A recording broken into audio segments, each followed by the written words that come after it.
പുസ്തകത്തിൽ നിന്നുള്ള വായന 9-ാം അധ്യായം. മൃഗങ്ങൾ ചത്തൊടുങ്ങുന്നു. കർത്താവ് മോശയോട് വീണ്ടും അരുളി ചെയ്തു, ഫറവോയുടെ അടുക്കൽ ചെന്ന് പറയുക, ഹെബ്രായരുടെ ദൈവമായ കർത്താവ് കൽപ്പിക്കുന്നു, എന്നെ ആരാധിക്കാൻ വേണ്ടി എൻ്റെ ജനത്തെ വിട്ടയക്കുക. നീ ഇനിയും അവരെ വിട്ടയക്കാൻ വിസമ്മതിച്ച് തടഞ്ഞു നിർത്തിയാൽ കർത്താവിൻ്റെ കരം വയലിലുള്ള നിന്റെ മൃഗങ്ങളുടെ മേൽ, കുതിര, കഴുത, ഒട്ടകം, കാള, ആട് എന്നിവയുടെ മേൽ നിപതിക്കും.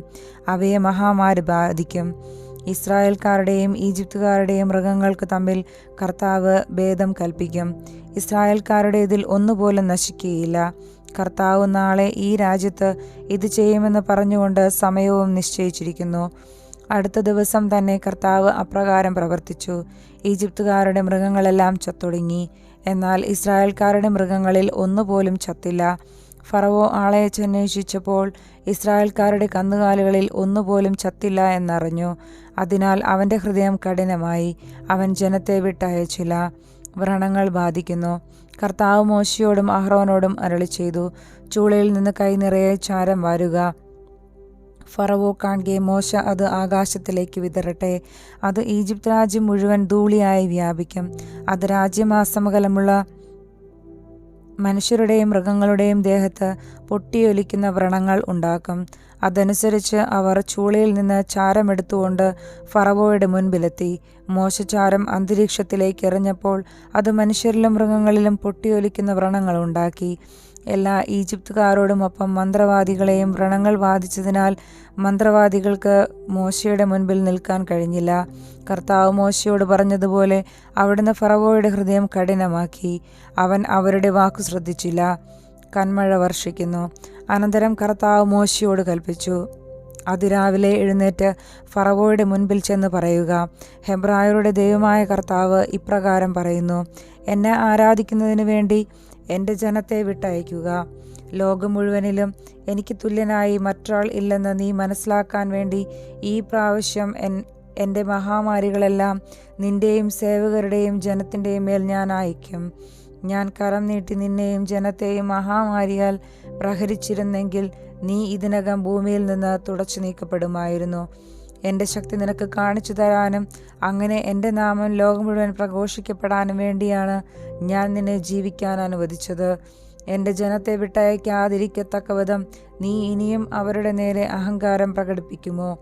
ഈജിപ്തിൻ്റെ ആരംഭം മുതൽ ഇന്നുവരെ ഉണ്ടായിട്ടില്ലാത്ത വിധം കഠിനമായ കന്മഴ നാളെ ഞാൻ ഈ സമയത്ത് ഞാൻ വർഷിക്കും. ആകയാൽ ഉടനെ ആളയച്ച് കന്നുകാലികളടക്കം വയലിലുള്ളവയെ എല്ലാം സുരക്ഷിത സ്ഥാനങ്ങളിലെത്തിക്കുക. എന്തെന്നാൽ വീട്ടിലെത്തിക്കാതെ വയലിൽ നിൽക്കുന്ന സകല മനുഷ്യരുടെയും മൃഗങ്ങളുടെയും മേൽ കന്മഴ പെയ്യുകയും അവയെല്ലാം ചത്തുപോവുകയും ചെയ്യും. ഫറവോയുടെ സേവകരിൽ കർത്താവിൻ്റെ വാക്കിനെ ഭയപ്പെട്ടവർ തങ്ങളുടെ ദാസരെയും മൃഗങ്ങളെയും വേഗം വീടുകളിലെത്തിച്ചു. എന്നാൽ കർത്താവിൻ്റെ വാക്കിനെ ഗൗനിക്കാതിരുന്നവർ തങ്ങളുടെ ദാസരെയും മൃഗങ്ങളെയും വയലിൽ തന്നെ നിർത്തി. കർത്താവ് മോശയോട് അരുളി ചെയ്തു, നിന്റെ കൈ ആകാശത്തിലേക്ക് നീട്ടുക. ഈജിപ്ത് രാജ്യത്തെങ്ങുമുള്ള മനുഷ്യരുടെയും മൃഗങ്ങളുടെയും വയലിലെ ചെടികളുടെയും മേൽ കന്മഴ പെയ്യട്ടെ. മോശ തൻ്റെ വടി ആകാശത്തേക്ക് നീട്ടി. കർത്താവ് ഇടിയും കന്മഴയും അയച്ചു. മിന്നൽ പിണരുകൾ ഭൂമിയിലേക്ക് പാഞ്ഞിറങ്ങി. കർത്താവ് ഈജിപ്തിൽ കന്മഴ പെയ്യിച്ചു. ഈജിപ്തുകാർ ഒരു ജനമായി രൂപം കൊണ്ട ശേഷം ഒരിക്കലും ഉണ്ടായിട്ടില്ലാത്ത വിധം മിന്നൽ പിണരുകൾ ഇടകലർന്ന ശക്തമായ കന്മഴ വർഷിച്ചു. അത് ഈജിപ്തിലെ വയലുകളിൽ ഉണ്ടായിരുന്ന മനുഷ്യരെയും മൃഗങ്ങളെയും എല്ലാം നശിപ്പിച്ചു. അവിടെ ഉണ്ടായിരുന്ന ചെടികളെയും വൻമരങ്ങളെയും നിശേഷം തകർത്തു കളഞ്ഞു. ഇസ്രായേൽക്കാർ വസിച്ചിരുന്ന ഗോഷനിൽ മാത്രം കന്മഴ പെയ്തില്ല. ഫറവോ മോശയെയും അഹ്റോനെയും ആളയച്ച് വരുത്തി പറഞ്ഞു, ഇപ്രാവശ്യം ഞാൻ തെറ്റ് ചെയ്തിരിക്കുന്നു. കർത്താവ് നീതിമാനാണ്, ഞാനും എൻ്റെ ജനവും തെറ്റുകാരാണ്. ഇടിമുഴക്കത്തിനും കന്മഴയ്ക്കും അറുതി വരാൻ വേണ്ടി നിങ്ങൾ കർത്താവിനോട് പ്രാർത്ഥിക്കുവിൻ. ഞാൻ നിങ്ങളെ വിട്ടയക്കാം. ഇനി നിങ്ങൾ അല്പം പോലും വൈകേണ്ട. മോശ അവനോട് പറഞ്ഞു, ഞാൻ പട്ടണത്തിൽ നിന്ന് പുറത്തു കടന്നാലുടൻ കർത്താവിൻ്റെ നേർക്ക് കൈകൾ വിരിച്ചു പ്രാർത്ഥിക്കാം. അപ്പോൾ ഇടിമുഴക്കം അവസാനിക്കുകയും കന്മഴ നിലയ്ക്കുകയും ചെയ്യും. അങ്ങനെ ഭൂമി മുഴുവൻ കർത്താവിൻ്റേതാണെന്ന് നീ ഗ്രഹിക്കും. എന്നാൽ നീയും സേവകരും ദൈവമായ കർത്താവിനെ ഇപ്പോഴും ഭയപ്പെടുന്നില്ലെന്ന് എനിക്കറിയാം. കതിരിട്ട ബാർലിയും പുഷ്പിച്ച ചണവും നശിപ്പിക്കപ്പെട്ടു.